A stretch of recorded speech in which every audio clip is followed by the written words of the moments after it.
Good afternoon, everyone. Thank you very much for coming today. Since the tumult began, the uprisings began in Egypt and Tunisia and elsewhere, I've been wanting to bring this panel together to talk about the effect it's had on the debate within Iran, especially among those in the Iranian opposition. And it seems that Iranians are looking at the events in the Arab world with a good deal of ambivalence. I think there's excitement on one hand, there's envy, there's also concern as well. The largely secular nature of the uprisings in Tunisia and Egypt, I think have many Iranians asking themselves whether they were the only ones in 1979 to succumb to this false promise of an Islamic utopia. But at the same time, I think that you're beginning to find more people within the opposition in Iran who are beginning to ask themselves about the efficacy of this nonviolent approach, about the approach of civil disobedience, the efficacy of that against a regime which has no qualms with responding with violence. They say that Iran is not like Tunisia. The Iranian government is not like Tunisia or Egypt. It's more akin to Saddam Hussein's or Iraq or Muammar Gaddafi's Libya. And the Basij and the Revolutionary Guards are not going to leave without a strong fight. So I've asked two very dear friends to join us today to talk about this issue. To my left, Ramin Jahanbegloo, who many of you know is one of Iran's most prominent and most prolific secular philosophers. I think among the many things that's so impressive about Ramin is that he writes books in 3 different languages, in Persian, in French, and in English. He has 2 forthcoming books. One is Nonviolence in Iran, and the other is The Gandhian Moment. To my right is Ambassador Roberto Toscano, who recently retired after 4 decades in the Italian Foreign Ministry. Those who know him know that despite having a career as a diplomat, he has the temperament of a philosopher. And he's written also a couple books on these matters. Roberto was most recently Italy's ambassador to India.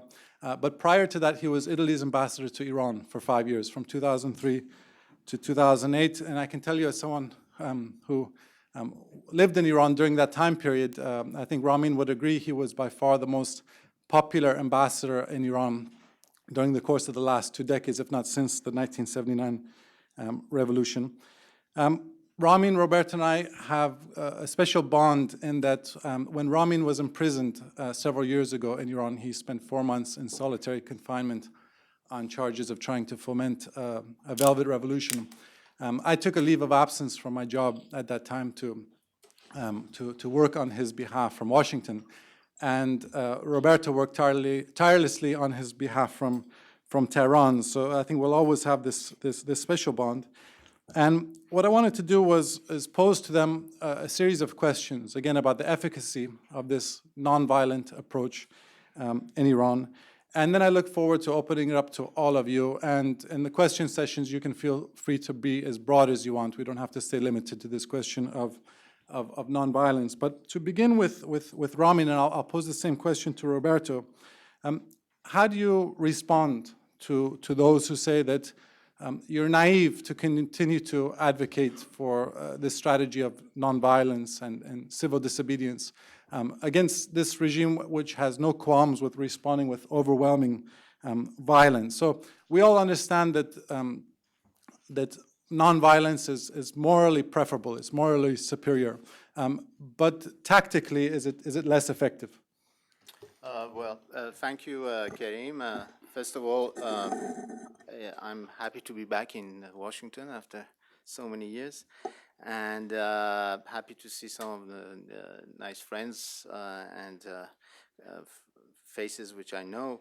To answer your question, I would say that if the same question was asked from Mandela in the 1980s, of course he was in prison, or Havel or Adam Michnik in Poland or Havel in Czechoslovakia, they would say that nonviolence is not naive, actually, as a way to fight against Eastern European communist regimes or against apartheid regime.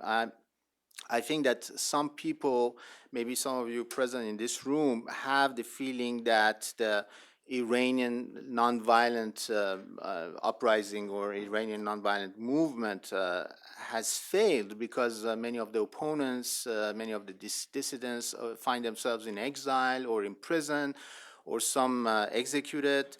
But I think that we have to take the reverse. We can say that this is a sign that what has been done in the past few years, especially since 2009, by the civic actors. I underline civic actors because when I say civic actors, I mean intellectuals, women's rights movement, student movement, and the youth actually as an important element of the civil society. It has been very threatening for the Iranian regime.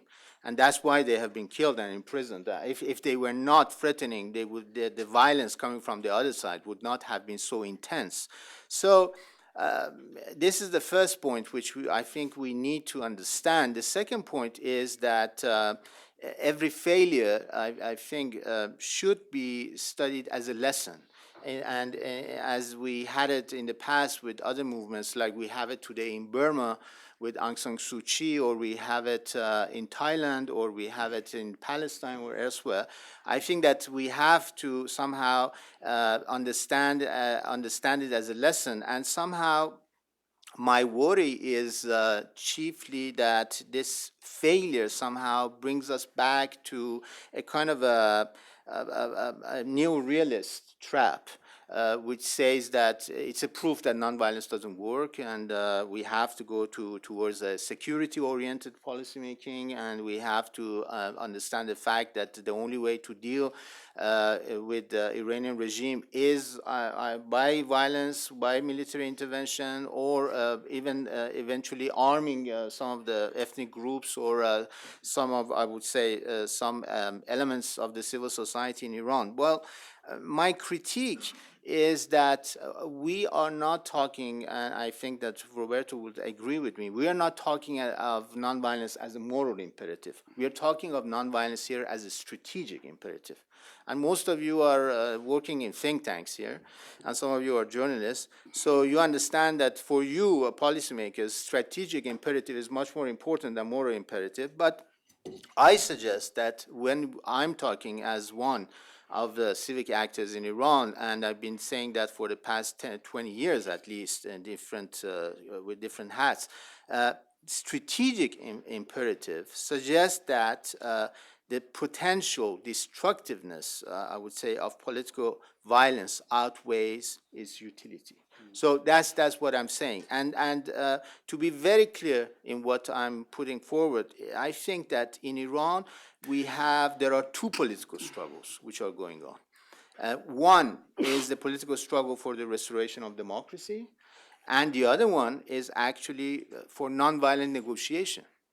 Because if the same error which was committed by many groups, many political groups after the Iranian Revolution, to accept the violence which was coming from the regime and to underline it and say, well, start killing the monarchists and those who have collaborated with the Shah, and they don't need to have trials. And it took gradually it legitimized violence, and it took Iranian society to more and more violence. So perhaps the key word, I would say, in the struggle for democracy is not just a no to the dictatorship, but is also somehow getting to yes agreement also, not necessarily with the regime, but getting to, I would say, to integrate the two concepts into one strategy, which is a big challenge. So I have, when I'm talking about does nonviolence work in Iran or not, one is a strategic imperative for me, which is very, very important. If tomorrow we get into violence, I mean, we have to be very clear that in a war of violence, those who have more weapons and more armaments and more strength, they win. So never civil societies have won with violence against regimes. And if the war, if the conflict in Iran is a conflict of civil society against the Iranian state, is necessarily the nonviolent way which is winning. And before ending, this first round, I would say that the important thing that the Green Movement showed us, the important thing that the women's rights movement showed us, the student movement from 99 onwards showed us, the work of Iranian intellectuals showed us, was that actually somehow they have what I call the moral capital, not the social or human, the moral capital on their side, meaning they can gain legitimacy. And what they did was they empowered their moral through their moral capital, their legitimacy, and they illegitimated the regime. They disempowered the Iranian regime by its legitimacy. Roberto, you served as a practitioner for 4 decades. You were based in Tehran. Is Ramin being just a naive academic, or is there something there? The other thing I would ask you is, having served in Tehran, do you see this regime more akin to, in terms of its authoritarianness, is it more akin to Hosni Mubarak's Egypt or Gaddafi's Libya, authoritarian or totalitarian? Well, thank you very much, Karim. Well, I have trouble usually speaking after Ramin because we agree too much, and so we look like Tweedledum and Tweedledee. How's it called? Twins. But of course, we have a different angle to reach the same conclusion. I have several points on what you're asking me. First of all, it's not true that nonviolent people are naive and violent people are realist. Before coming here, we were talking about some quantitative studies that have been made proving that nonviolent movements have a better than average chance of succeeding as compared to violent movements. And I think if you look at recent history, that is the case. So let's not fall into this sort of conventional wisdom privileging the realism of violence. It's not true. Second, I think that there is this another conventional wisdom which is considered very wise, is this thing about war being, or violence being, a continuation of politics by other means. I think we should come to the conclusion that violence and politics are alternative. They're not. They are alternative. They, of course, mix in history, but they are two different ways of trying to reach a goal. Now, what are then the other differences that are very important? Violence can achieve short-term results quickly, of course. But then, after that has been achieved, then problems arrive. Look at all the different revolutions that we have seen historically. And then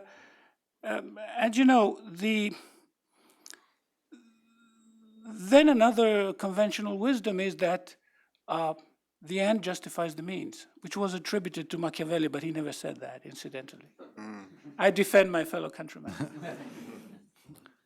Actually, what we can say is that the means qualify or disqualify the ends.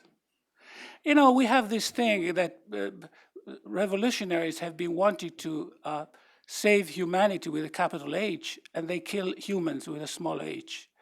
That, I think, at our present level of human civilization, we understand that, and fewer people are willing to buy that mode. And there is a difference, probably because throughout my career, incidentally, I served in Pinochet's Chile, in the Soviet Union, and in Iran. So I like to joke and say, I never met a dissident I didn't like. And the difference between dissidents and revolutionaries is that both have in mind a different kind of society. But the dissident is never reaches the point when he has to defend the status quo. There is always something to object about. And the relation with power is always a critical one. Revolutionaries are critical until they win, and then they become conservative, or reactionaries even. And now let's go to Iran, because the revolution was a revolution. It had millions of people in favor of it. And then the next day after the triumph of the revolution, it became no longer revolutionary because it had to defend and to repress. Violence in Iran after the revolution and after the 80s, with both repression and war, is not appealing. I think it's not appealing. I've never met people who really were in favor of violence, even people who were radically against the regime, because they know what the price to pay is, and they know that violence cannot guarantee a better, different political setup. Of course, sometimes violence happens, but this is not, doesn't mean to have it as a privileged option,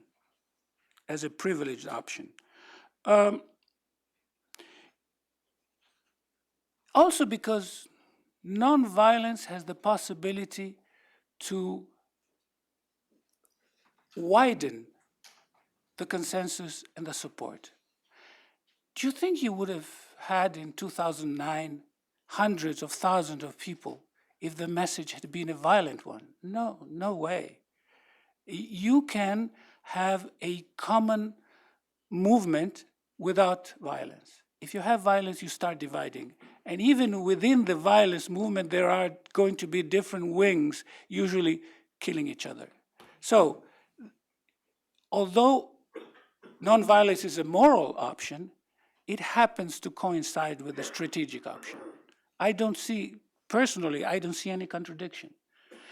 Probably it was not the case, let's say, in this 16th century. Machiavelli didn't see the option of nonviolence. He talked about the unarmed prophets. But luckily, things have changed culturally, I would say, more than politically, and now we can address nonviolence in a more realistic way. Having said that, the moral basis is very strong. Otherwise, it would be inexplicable why people, with a world that's still so full of violence, opt for nonviolence. You can look at foundations that can be Christianity, can be Jainism, as it was for Gandhi, incidentally. But also, you don't need a foundation. I think there is something in the human being which at least puts violence and nonviolence as two possible options. And probably the nonviolent option is hopefully growing. It has grown in Europe, where we slaughtered each other for centuries, and now nobody would propose violence as a political platform. So it can happen. In certain parts of the world, it would be more difficult and longer, but one can also be confident. Roberta, how would you which adjective would you use to describe this regime? Authoritarian or totalitarian? Well, it's very strange. Okay, let's go to definitions. When I arrived in Iran 2003, I saw an authoritarian regime, which had totalitarian foundation, but which had really diluted, in a way, its ideological impact. And in a way, that wasn't so different from what I saw in the Soviet Union in the second half of the 70s. The totalitarian component was not there. Because totalitarianism means that you always care about what people think, and you try to really influence the thing. They want you to love Big Brother. Now, the Soviets in the late 70s didn't care anymore, the regime. They just wanted people not to create trouble. So in in 2003, I didn't see, there were elements of totalitarianism, but I wouldn't have called it totalitarian. Now, what I see now, after especially 2009, I would use a more specific term. If you have a checklist for fascism, whoa, there are a lot of ticks there now. Also because the economy is a corporatist economy. There is a resentment against elites and intellectuals. There is populism.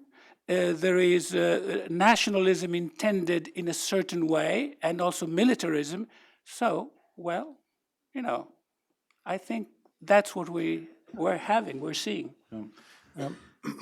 Ramin, you've been thinking about these issues for 20, 30 years. You've been interacting a lot with dissidents who became successful in other contexts, whether it was Eastern Europe or elsewhere. I wanted to ask you specifically, what do you see as the main strengths and deficiencies of this opposition green movement in Iran? Can we still call it the green movement? Is that still a viable movement? And there's not a definitive answer to this question, but what do you see as their goal? Is there a common goal there? Yes, I do believe that. I mean, what you're talking about, if you had asked the question from Havel or Michnik or people whom I know, actually, I'm using their experience also, and some of them I invited to Iran, as you know.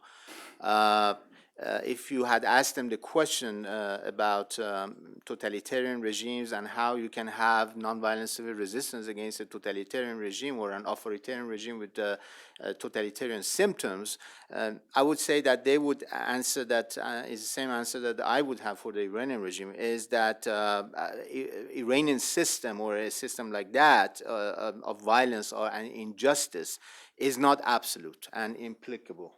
So there are always, you have to find ways to somehow, I mean, this is the job of a movement like the Green Movement or the nonviolent movement, somehow to remove the supports somehow, either the military support or the support, the media support or economic support or cultural support.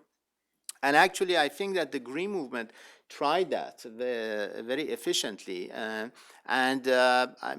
think that, first of all, the strengths of the Green Movement, which are very important for me. And I think that the Green Movement did two things which are actually very important. One is that the Green Movement created a native democracy in Iran. And, you know, it created a space for a homegrown democracy.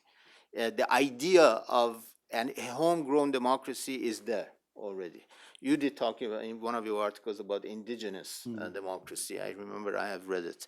And secondly, as I mentioned previously, I think that the Green Movement somehow brought the evidence of the loss of legitimacy of theocracy or the theocratic rule in Iran. So these two make the strengths, actually, of the Green Movement, which is very important. Now, there are many other points in Green Movement, or let's say in the civic civil society movement. If you don't like to put a color on it, just call it the civic movement in Iran, as I do in some of my articles.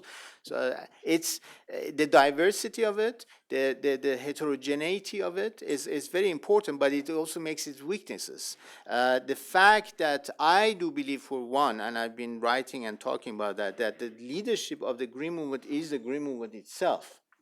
So this is a weakness, but it's also a strength. Why? Because when you have a movement which does not have necessarily a charismatic leader like Ayatollah Khomeini symbolized the Iranian Revolution of 1979, or you might have it in other movements, you cannot decapitate this movement. You know, it's very difficult to decapitate. You can put thousands of people. They arrested something like 4,000 people after June 2009.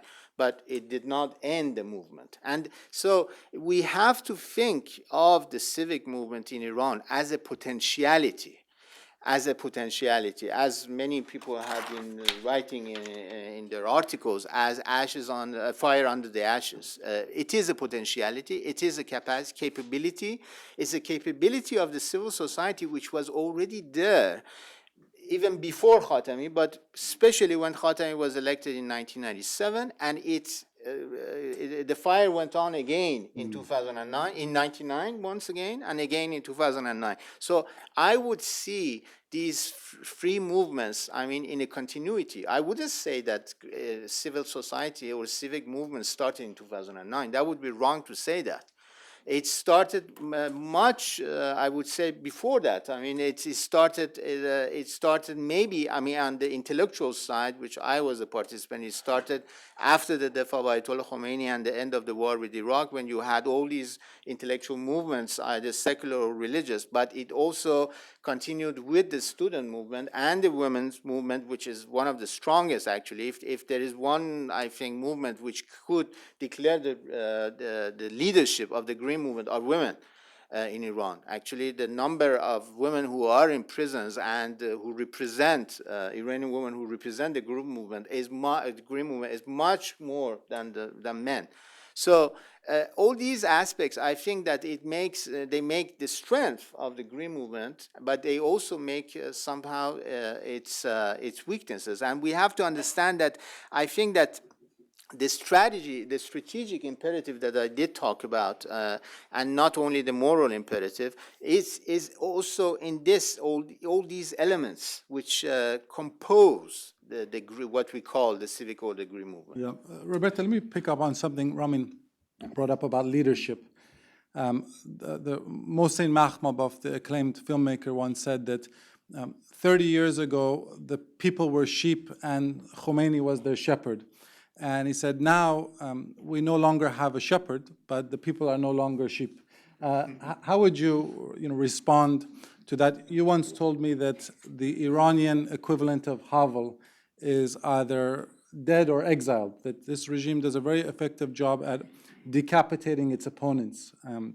So talk a little bit about leadership, this lack of leadership, whether that's a fatal deficiency of the movement, and if you can compare it a little bit to what we saw in Egypt. What were the successes of what we saw in Egypt as compared to Iran? Well, what happened in the 80s, you know better than I do, was a sort of eradication of politics by the elimination of young people who were active and who would have been potentially the future leaders. I mean, young radicals becoming statesmen is something that we know in Europe. Joschka Fischer or others. So those were really taken care of by the regime. So the paradox in Iran is that civil society is lively, amazingly organized if you think about the nature of the regime, but politics, the political dimension as such, which is very different from the civil society dimension, because it means political skill, organization, parties, capacity to negotiate, to reach compromises, to draft platforms. That is the weak part. Now, the Green Movement, which has been so successful in mobilizing the protest against the regime, should now and is now, I think, shifting towards a more political focus. Because there is only, you can only go that far with demonstration, with the streets and the squares. You have to shift to another mode, which is more political. Egypt and Iran. Somebody has said that in Egypt, it was a sort of sprint. In Iran, it's going to be a marathon. I agree with that in the sense that the differences are very many. First, having a single dictator concentrates both your rejection and your political goal immediately. Well, in Iran is more an oligarchy than a classical dictatorship. There are too many centers of power. I mean, there is a supreme leader, but supreme, but he also has to take care of other players. And so you don't have one target. This means something. Second, in Egypt, the army was non-ideological and was not really tied to the Mubarak regime. You know, the army in Egypt, and you know, the jury is still out about what is happening now. If you read today's article of Michael Slackman in the New York Times, you become a little worried about what can happen. Because the army in Egypt, I think, did what the KGB did in the Soviet Union. They met and they said, comrades, communism is over. And then they said, yes, but we're still around, and we will still be around. So Mubarak is over, but the army is still there. which means that they didn't fight to defend Mubarak because they saw a future for themselves also after Mubarak. The IRGC doesn't see a future for itself after the Islamic regime goes.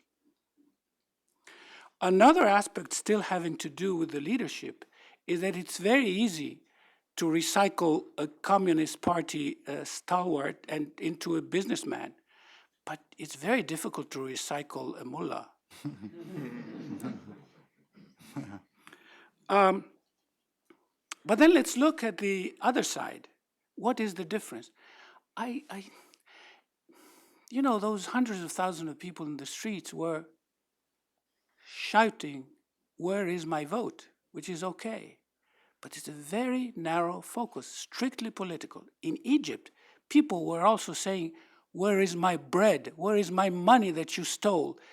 I think that now the Green Movement should start talking about social and economic issues, should put more of an accent on corruption, because the anger against corruption, which was so evident in Egypt, is there also in Iran, but it was not as much articulated by the Green Movement. I think they will have to do that in order to widen the base.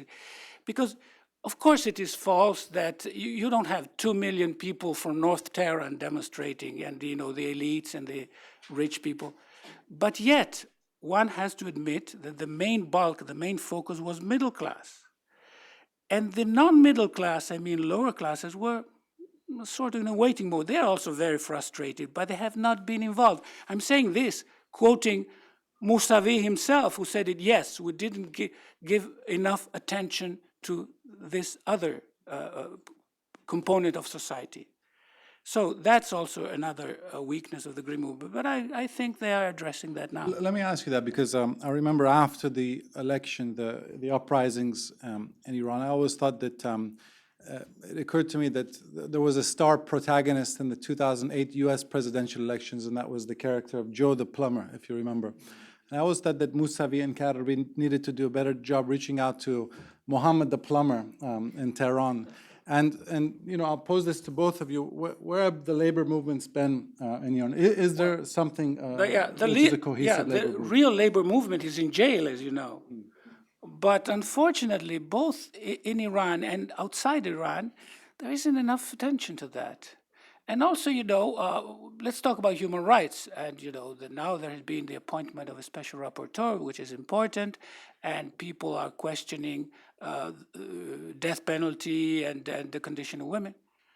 But, Iran is a member of the International Labor Organization, and, there are some principles and rules and conventions there about free labor unions. Nobody's raising that. I think it's very strange, and it opens up the space for populism, because populists, including Ahmadinejad, they go to the common people and say, I care about you. Those guys talk about democracy, human rights, but they don't care about your living conditions. They are the elites, those that you hate so much and you resent so much.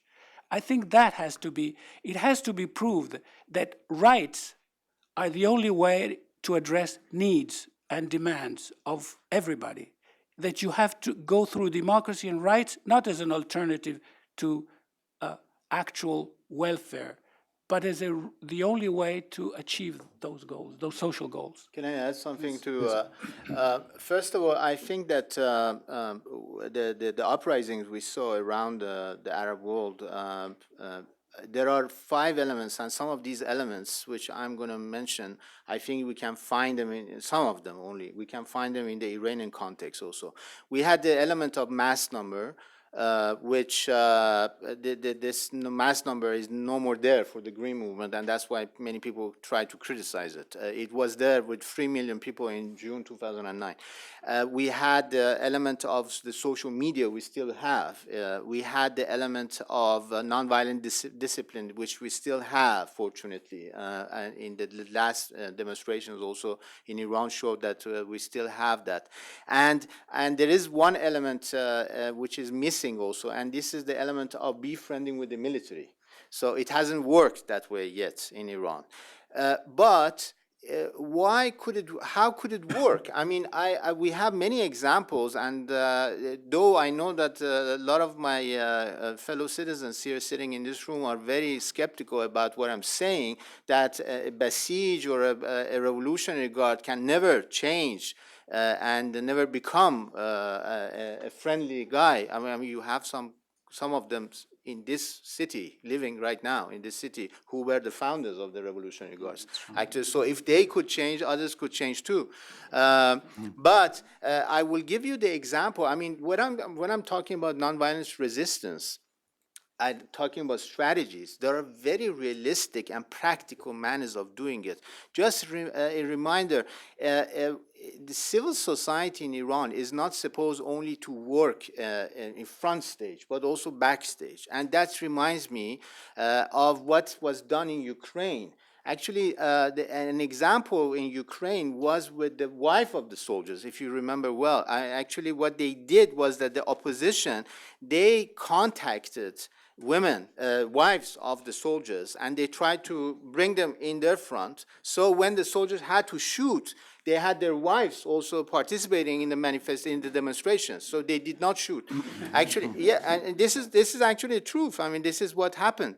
Now, we don't have this kind of strategies in Iran. Why? Because we have the strategy of winner and loser, not win-win strategy. You know, I'm talking about a win-win strategy, and especially because I'm also thinking about the future. Each time I talk, I said we have to have a national reconciliation at some point, and TRCs as we had in Chile, Argentina, and we had in South Africa. Many Iranians say, no, we need massacre. We need to kill at least something like 1 million people to get rid of this TRC, Homo Islamicus. Truth and Reconciliation. Yeah, Truth and Reconciliation Commissions, yeah. As we had it not only in South Africa, but also in Chile and in Argentina. We should not forget that. As for the labor movement, I think that the labor movement has been there. And it depends how do you describe. I mean, Osanlu is one of the persons who represents, he's a hero of this labor movement somehow. He's a trade unionist. And you're not just talking about the extensive range of, I would say, industrial unions, like the petrochemical, like the oil and all that, which are very important, but you're also talking about Asnaf. You're talking about the guilds. The guilds play a very important role. They have played a role in the Constitutional Revolution of 1906, 1911, in 1979. So somehow the Green Movement has to try to have the bazaar on its side. You know, the merchants have always been, as you know, a very important motor and element in the revolutionary movements in Iran. I mean, we had them at least in two of them. If not, we can talk about the Mossadegh period and also the Khomeini 1963 movement. The bazaar has always been there. Why is the bazaar absent? I mean, the bazaar was partly present, we know. So I think that, once again, I go back to this idea that what I'm saying as a strategic imperative is like having a glass of muddy water, and you put, instead of throwing it out, you just put drops of clear water in it. And gradually it becomes clear. That's a good way to put it. Well, let me, before I hand it over to the audience, pose this also to both of you. Roberto, you lived in the Soviet Union. Again, Ramin, you've been studying these issues for a long time.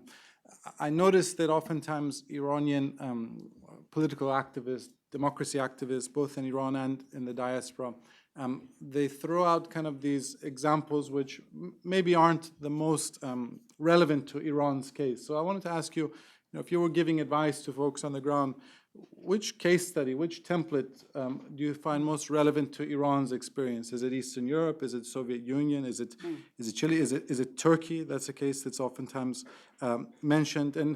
And as a follow-up to that, we kind of take for granted the notion that whatever succeeds the Islamic Republic, whether it's 2 years from now or 20 years from now, is going to be a democracy in Iran. But are you both optimistic that this kind of culture of democracy has really taken hold in Iran at a grassroots level, and that whatever will succeed the Islamic Republic is indeed a more tolerant democracy?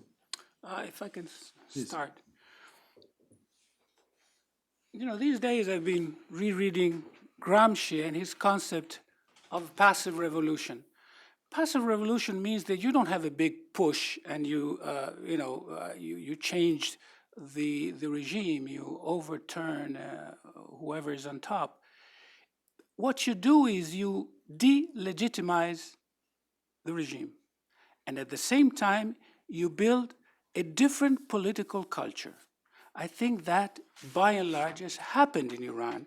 And I know that a lot of people are very much critical of Khatami, but definitely, Khatami changed the political culture, not the institution. He didn't make it, and it wasn't in him, I guess.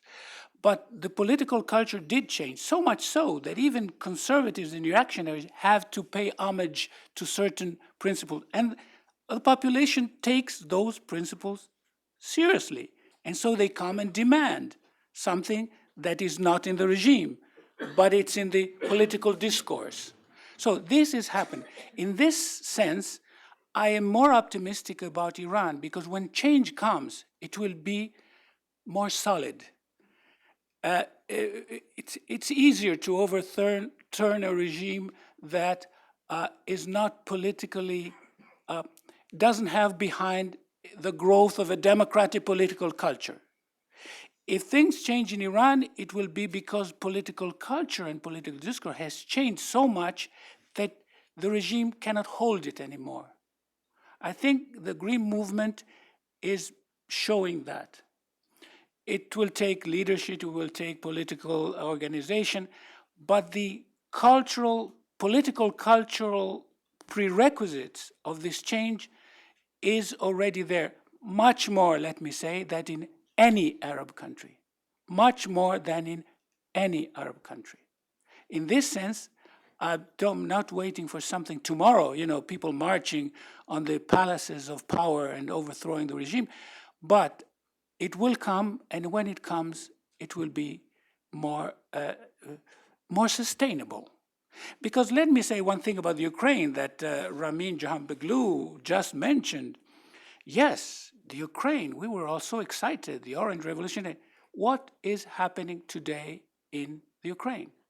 The old guys are back because of political shortcomings of those people we loved so much and who didn't deliver because they were corrupt, disorganized, divided. So let's not imagine that the quick solution is the real solution.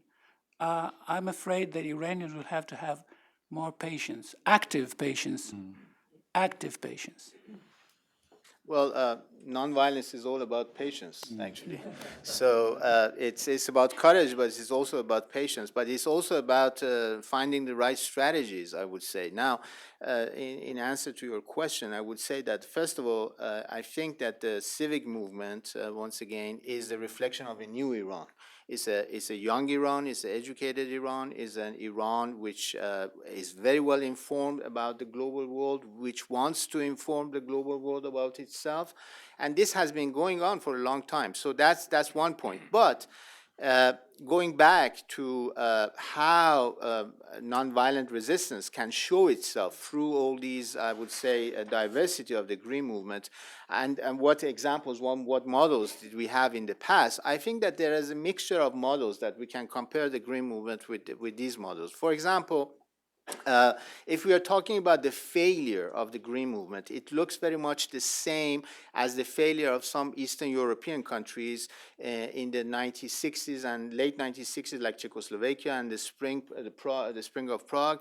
And I don't forget that the Dubček movement also failed, but it doesn't mean that Havel and others, they signed the Charter 77 in 1977, and they came back again with their civic movement. So are we 20 years away in Iran? No, we're not 20 years away, because it's when Adam Mishnik visits us in Iran before the Green Movement. That was back in 2000 and when was that? 2004. 5. I invited him, or others. You were there, and others who came, or Agnes Heller from Hungary, or all these people who were very active in their civic movements against communism. Actually, they found that the apple was ripe. I mean, they were right. I mean, the apple fell and from from the tree. But I mean, it's the problem is that someone has to pick it up. So I think that we can say that in the same way as for the Polish movement Solidarność, so we had a coup d'etat with Jaruzelski, we had a foreign intervention with the Soviet and the Warsaw Pact against the 1968 movement. Now, in Iran, there has been a violence coming from the regime, but it doesn't mean that the civic movement is destroyed. I mean, it doesn't mean, I think that this movement is going on, and I tell you why, because when you pay attention to what they write and what they say, and I go back to my Iranian woman, they are the ones who are very clear about what they want. For example, today, when you go and read this feminist school, what they write inside Iran, like Nushin Ahmadi Khorasani and others, they say very clearly they're against all forms of violence. Where do they say that they want a violent regime? And they understand much better than Iranian men that the future of Iran, if it has to be democratic, it should go somehow through a form of nonviolence, because otherwise we will not succeed. Let me just ask one more question before I hand it over to all of you, because I would be remiss if I didn't ask about your experience in prison. This is your first time speaking in Washington after you were released. And it would surprise some of you to know that the most voracious readers of Ramin's work are actually the Revolutionary Guard intelligence in Iran. And I wanted to ask you to kind of paint for us a picture of the mindset within Evin in terms of the questions they were asking you. I mean, they're really obsessed with this idea of velvet revolutions and cultural subversion and things like that. So if you could kind of give us a sense of how they think about this within the halls of power in Tehran. Well, I can, to tell you the truth, I mean, my experience with the Iranian regime was, it reminded me of the Nazi regime. I tell you what, I mean, not the Nazi only through the Holocaust, but the Nazi regime through its management of violence, I would say, and management of hatred. That's what they try to do mostly. I mean, the way they try to not only have a conspiracy theory against people like me and others, and some people from Washington who had been in jail, and some Iranian Americans, is to, and sometimes when I read Kayhan journal writing against me, they did a whole book of 400 pages. I wonder, is it talking about me or somebody else? Because they did a book, and I'm practically a James Bond for them, because they said that from the age of 15, I was somehow prepared to be a spy. Everything I did, all my studies in France and my meetings with Dalai Lama and nonviolence, and everything had to go in the direction of becoming a spy. So the conspiracy theory is there, but at the same time, they have somehow to manage this hatred among the Basijis and among their own, I would say, group. They were talking about your effect on women as a James Bond character. Sure. I don't know. So let me open it up to the audience. If you can please introduce yourself and be somewhat concise. In the back, please. Shahryar. Yeah, I'm Shahryar Tzminani. Quick question. What do you see the role of the diaspora and of the foreign powers in trying to help push this nonviolent process through? Let me actually bunch together a few questions at once. Barbara, please. Thanks. Barbara Slavin from the Atlantic Council. Could both of you talk a little bit about the clerics? Are they completely out of this? Do they have any role in legitimizing the Green Movement? Will Rafsanjani's being pushed aside have something to do with rousing them up again? Thanks. One more. In the way back. Hello, Nabil Bashir Alahi. I had a question regarding how you see the scope of the Green Movement as far as size goes. Do you see it becoming now one largely driven by the expatriate community outside of Iran and maybe some of the select elite inside Iran, the youth? Because if we look at the numbers now compared to 2009, one could argue that in 2009 this was something that they had a lot more people, because this at that point was a reform movement. It was something for an election within the regime, but now that it's kind of become an opposition movement, they don't have those same numbers, and it's being largely driven by people outside of Iran and the youth that have access to Facebook and Twitter and these things, the elite from northern Tehran. So if you could elaborate. I would imagine brutality plays a role in that as well, please. Well, I will not take this third question. I will leave it to my Iranian friends. That's a hard one. About what we can do from the outside, especially since we are in Washington, I guess the question is what the US can do especially. I would say a few things. First of all, consistency is important, because otherwise you open up to criticism on the part of the regime that says, they criticize us for repression. Look at what's happening there, where repression is even worse than what we are practicing and nobody's saying anything. This weakens very much the position of people who are critical of the Iranian regime. Second, target human rights violators, targets the inquisitors and the torturers, not only for sanctions, for instance. And this is beginning to happen, and this is positive. Because otherwise I've heard people in Iran say, well, they only care about business and the nuclear issue. If this regime gave guarantees on those two issues, we could all be hanged and nobody would say anything. And of course, they look at China. Then we should keep in mind from the outside that certain aspects of Iranian foreign policy are not perceived as regime issues, but as national issues. The nuclear is one. Telling Iranians of all kinds that they cannot have an independent, peaceful nuclear energy program doesn't fly. You might have noticed that the Green Movement on this issue is not very different from the regime. At a certain point, the Green Movement even criticized Ahmadinejad because he was getting too soft on the TRR Turkish. So let's keep that in mind. And second, also the other thing about the fact that Iran is a country that should be considered and has a legitimate security interest and has a legitimate regional role, that is also not a regime issue. That's also a national issue. So on that, I would say that Iran hegemony in the area is unacceptable, but Iran exclusion is unthinkable. Also for internal political reasons, also for the democracy movement itself. The clerics. Yeah. That's very important. Well, Iran is no longer a theocracy by any means. It never really was 100%. But now with the growth of the political influence of the IRGC, of the Pasdaran, Castoriadis would have said that it's more like a stratocracy. A stratocracy meaning a military government. It's not military in the sense they don't go to work with a uniform. But I remember when the change happened with Ahmadinejad in 2005, I went around to meet the new ministers, director general, and I looked at their CVs. Guess what? A lot of them were former Pasdaran. But once a Pasdar. And they're not a political party, they are a guild. They have also economic interests, as you know. What's happening now, well, the clergy has never been united behind Velayat Faqih. That we know.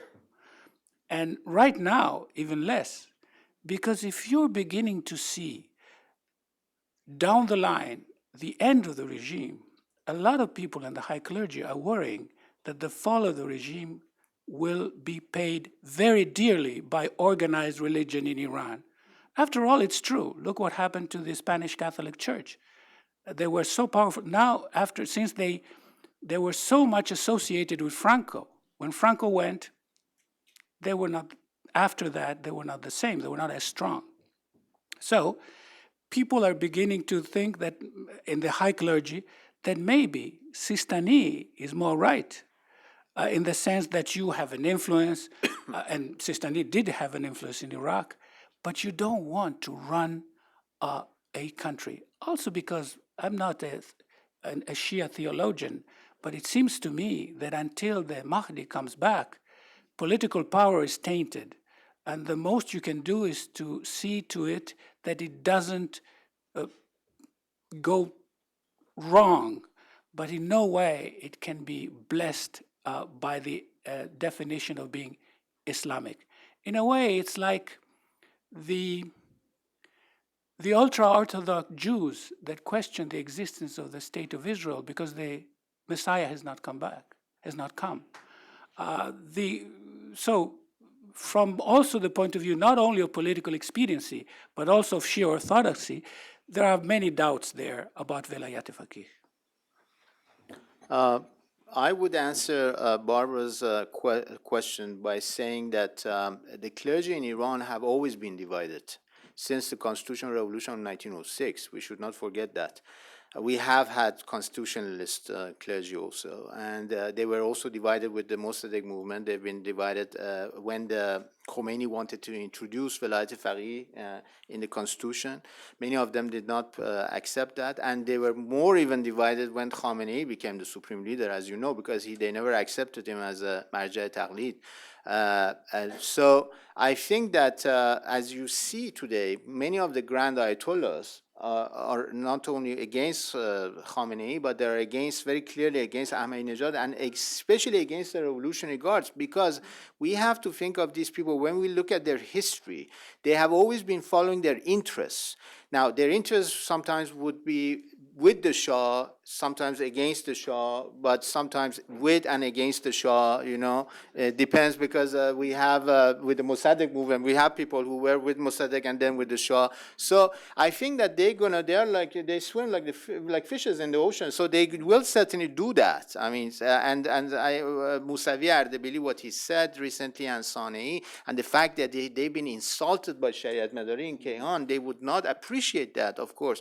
They are not intellectuals like us. I mean, they insult us all the time. But I mean, a grand Ayatollah being insulted every day by the Kayhan and Shariat Madari, who's practically nobody for him, you know? Well, let me ask you something about this. Well, let me ask you this, and it kind of dovetails on that. You once said to me, recounted this Persian expression that if you have a wild cat trapped in a room, you have to leave a door open so it can get out. Yes. And the concern is that if the clergy feel like they're going to not only not have a role in post-Islamic Republic Iran, but they're also going to be persecuted, then it's kill or get killed for them and the Rev Guard. So will they have a role, and what could that role possibly be? More the reason to have the non-violence, I would say, solution, because at least when you suggest to people that you are not, there's going to be a national reconciliation at some point, and the Iranians are not going to restart killing each other, and necessarily Ayatollahs also make part of this culture. I mean, Iran is a Shiite culture. You're not going to deroot Shiism from Iran because you want to have a secular constitution, as they didn't do it anywhere else. So if they have this feeling, I do believe that certainly they will play a more important role in the civic movement, I would say. I mean, they need to have the opportunity of showing themselves. And don't think of Rafsanjani. I don't think Rafsanjani is a typical, he's more of a businessman than being an Ayatollah. He's not a typical Ayatollah that I'm talking about. A typical Ayatollah, first of all, is a quietist. Like Borujerdi was one, like Hairi was one, like many of them in the Constitutional Revolution were. Now, and you have quietist clergy right now in Qom, and like Sistani is one, actually, in Najaf. And so this is one thing. The another question, which was an important question, I want to come back to it, is the outside help. I would say that experience has shown us that nonviolent insurrection cannot come from outside. Okay, it cannot come with the outside help. It cannot come with a military intervention. It doesn't work. Not military intervention, but what type of moral support? Well, moral support, certainly, of course. I mean, the most important thing that activists like myself or others have been crying on the rooftops is that why don't you talk about the violations of human rights and dissidents at the same level as the nuclear program? I mean, everybody's talking about the nuclear program. This is the last thing that the Iranians are thinking about. You know, Iranians are thinking about their own violations first of all, and after that, of course, the nuclear program. But because we are not, we don't have this security paranoia. I mean, the first paranoia for us is not to get killed or go to jail or get executed. You know, so I think that instead of having a direct foreign aid, which kills civil society, is to have indirect support. Indirect supports, it has been, could be, I mean, suggested, fortunately, by some of my fellow Iranians. You can do it by e-learning, you can do it by education, you can do it by a lot of things that the think tanks here in Washington can do, but please do it in the direction of nonviolence. Yeah. And Rami, can you address the question of whether this green movement is simply a North Tehran / Los Angeles phenomenon? No, it's not. No, I really I am against this to suggest this alternative by saying, well, either we have reform or we have revolution or we have, you know, if I go back to my readings of Eastern Europe, at some point, Adam Michnik, when he was in prison, he wrote a pamphlet which was called New Evolutionism in Poland. Now, in New Evolutionism was to get out of this dilemma that everybody would say to you, if you're a reformist, so you want to have the regime in power, or you're a revolutionary, you want everybody to die and to restart structurally something else. I would say that we have to understand that the Green Movement was not only a middle class, but also lower middle class thing. Why is it so? Because 3.5 million of people, which means 7% of the Iranian population, they go to universities. So, and out of these, 65% are women, are female. Or these people, of course, they don't want theocracies. Of course, how many of them do accept authoritarian regime? It's the same way, I mean, everywhere else. As soon as you start educating people, urbanizing people, and you have this entity, which is a middle class or a lower middle class, you will come up with new demands, democratic demands. And this is how the Green Movement started. And I would say that's why I said there was a period of incubation, which started in the 1990s and not necessarily in 2009. Okay. Why don't we take another few rounds in the way back, please? Thank you. Safia Zurabiani from Georgian TV company, Mehdi. You've spoken here about naive and realism, so my question maybe seems too naive, but the question is Iran next? Is it some possibility to repeat what happened in the Middle East in Iran in the short term? Thank you. Please.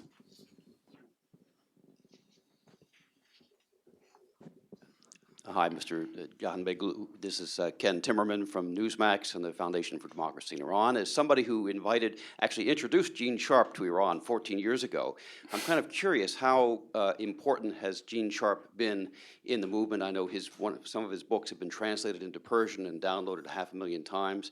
And second of all, have you heard of the new it's not a political Facebook movement, but it's a new sort of grassroots democracy movement on the internet, Nahade Mardomi? Thank you. Please. No, I'm sorry. Yes. Yeah. Mossadegh Katuzian. I don't see that much, let's say, support for violence in the ways we knew in the late 60s and 70s with armed organizations such as Mujahideen Khalq and Fadayan Khalq. But there is a new, let's say, debate that has opened after the suppression of the protesters in the streets that has to do with the interpretation of nonviolence. The argument for self-defense, which is different, and it was probably best manifested first time in Mohsen Sazgara's arguments, that if you see Basijis beating people in the streets, beating protesters in the streets, then the solution is not for them to stand and watch. It resonates with the young group in the streets that are actually subject to that kind of suppression sometimes, and also with the people who were alluded to, who use Facebook a lot. So yesterday, Sazgara incidentally wrote a open letter to Ayatollah Khamenei, and in there was also a sentence that the people will take you out of the palace if you don't watch it, something to that effect, and put rope around your neck. So my question is, where is the line crossed, between non-violence in its Gandhian form and the one that is willing to use self-defense, which is part of the protocols, and this indeed as well as in language? It's a very good question. We have about 10 minutes, so why don't I take 2 more questions and then you guys can wrap up. Please. Ruth Santini from Brookings. 2 very quick questions. One on the future of the Pasdaran. You both touched on that, but I would be glad to have some more comments in terms of their political perspectives. To whom do you think they're looking at in terms of their chances of survival in, arguing about their fear of a velvet revolution? Is it more Khamenei? Is it more Ahmadinejad? Other sources of power? Second question, you talking about Gramsci, obviously my thought went on the cultural hegemony discourse topic. And I'm just wondering whether you have the feeling that there are more than just 2 discourses in Iran going on at the moment. One from the regime, sort of hegemonic discourse, and the counter-hegemonic discourse from the civil society. Thanks. Thank you. Last question, please. Yeah. Thanks. Josh Sherrier from Tehran Bureau. Thank you, Karim John. My question is, I've spoken to people, and everyone seems to be hopeful that, maybe in the next couple of years something's going to happen, regime change, and regime change is going to happen. Maybe now, maybe 5 years, 50 years, 100 years. I think it's a question of time, but as you know, time is very limited right now because of the imminent threat of an attack on Iran and the dangers it poses for the opposition movement. So I would like, if Mr. Jahan Beglou or Ambassador Toscano, whichever, I would like you to tell us what you think would happen in case of an attack, in case Israel attacks Iran's nuclear installations. How many years is it going to, delay the regime change? Yeah. Thank you. Ramin, do you want to start, and Roberto will get the last word? Yes, in regard with Gene Sharp, actually I invited him to Iran and he didn't come. And that was in 2003. But I've been in contact with him, and I myself, I've been writing on nonviolence in Iran since the 1990s. I did a book for the UNESCO, which is translated into Persian, which is called the Thinking Nonviolence. I do believe that, the Iranian youth has been reading Gene Sharp, but it has been reading other things also. The fact that people like Michnik and Agnes Heller and those who were somehow involved in democratic transition in Eastern Europe, they came to Iran. That was very important. They went to universities and they had talks with the young people, and that was very, very important. So I do believe that that's quite an important aspect. As for self-defense, this is a question which comes up all the time in the interviews I give. Self-defense does not mean murder. Self-defense is fine, okay? But since you are living in the U.S., this is a debate which was here in this country in the 1960s between King and Malcolm X, okay? It's also about the beating of a black woman. And Malcolm X was saying, well, let's go and beat up the white people, and this is self-defense, and we have to use violence if they use violence against us. Who is more relevant today in America? Is it Malcolm X or is it Martin Luther King? Is Obama the consequence of Malcolm X or Martin Luther King? Tell me that. I think he's the consequence of Martin Luther King. So I would say that necessarily self-defense does not mean that you go and kill Basijis. And on the contrary, the images which we have from June 2009, which we see in many of the YouTubes and many documentaries, these are the wonderful images of people protecting Basijis of not being hurt by the population. Actually, and you see the fear in some of these policemen or the Basiji forces, and they're saying they're calming them and giving them water, and this is actually the way. It's very powerful. Yeah, very powerful images. And this is the image I like to see from my own country, you know, because if you see the image of killing Basijis, I mean, this is going to give the wrong lesson from people like us who don't want violence. Of course, we try to be very realistic, and we do understand that somehow, to answer very quickly the question of military intervention would end, I would say, the green movement, the civic movement. I think there's a universal consensus. Yeah, there there. is a universal consensus there from everybody who is wise and who is comprehensive and who is an actor, I would say, not sitting somewhere else outside Iran and just giving lessons to others, but somebody who is involved and understands that, first of all, who's supposed to be bombed? Who's supposed to be killed?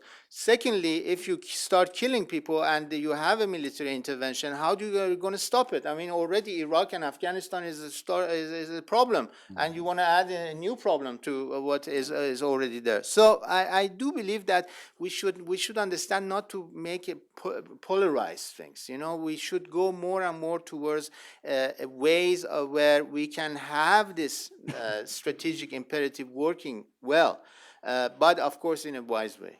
Thank you, Ramin. Roberto? Yeah, well, on the attack on Iran, the answer is what happened when Saddam attacked. He saved the regime. That was at the time very much divided and very much uncertain. But that happened, and so the regime was saved. So let's not do it again. And also, I would say that Iranians in the diaspora who say, don't bomb Iran, they're not supporters of the regime. I mean, I guess the Green Movement people and people who are in the opposition outside, I would call them as the real patriots, the real patriots. So let's not question that. On the cultural hegemony battle, it's there. In a way, the cultural battle is being won by the opposition, not by the regime. It's not there yet as a final result. And one of the things, and here I will reconnect to what Barbara Slavin asked about the religion, about the role of religion. One element that is very important to envisage and to think about in advance is what kind of role for religion in a future democratic Iran. And here, the issue that we haven't talked about, which is very important, is secularism. You know, there are two kinds of secularism. One is in this country. No politician who says he's an atheist would ever stand a chance. So is this a secular country? Yes, it is, because there is no establishment of religion. Religion is not in the state, but religion is in society. And how? And how? And being in society, it has an influence in politics. The important thing is not to have the short circuit between religion and state, which, as you know, all fundamentalists and integrists would like to establish. Also because the faithful are not necessarily faithful. So if you can get your result from the state, then the others, the faithful, will have to follow. So the only kind of secularism that a future Iran can have as a part of its new identity will be more like American secularism or Indian secularism, not French and not Atatürkian Turkish. Forget it. Because I think that Iranians by now are by and large anti-clerical, but they're not anti-religious. They may be religious in a Sufi way or in a New Age way, but religious, yes. And especially, and Islam is there as a tradition. So let's address that correctly. Secularism, yes, but of a certain kind. And if you have a democracy, religion has to be free in society, to organize, to publish, to have schools. You don't have a counter-religion imposed by the state. If you have that, you don't have democracy. And much as I like secularism, I cannot like secularism more than democracy. I'd like to thank both of you for educating me personally, and I think all of us here, and thank you all for coming very much.